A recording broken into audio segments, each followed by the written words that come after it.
SFO, the setting for today's push for new aviation safety rules. It comes after some dramatic near collisions on the runway. KPIX5's Da Lin has more on the legislation aimed at preventing those close calls. Da? Right. Aviation experts say the biggest threats for passengers and pilots are runway-related issues, such as planes landing on the wrong runway. Now, pilots say a new bill aims to prevent that and make flying even safer.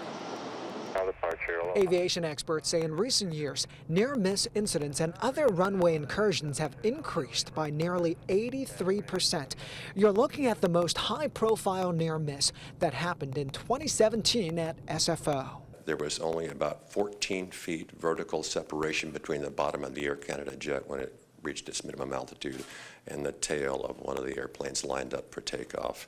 It could easily have been one of the worst catastrophes in the entire history of aviation. And again, in 2018 at SFO, an Aeromexico plane almost landed on the wrong runway.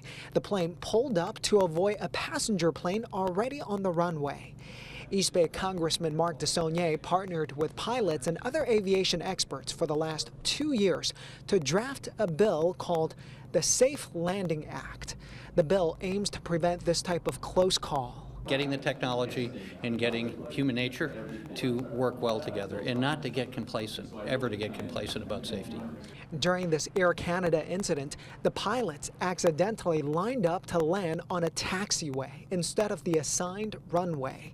The bill would implement systems that would alert both pilots and air traffic controllers if the plane is not properly aligned to land on the correct runway. When it comes to costs, nothing is more expensive than an accident. Captain Chesley Sullenberger supports this bill.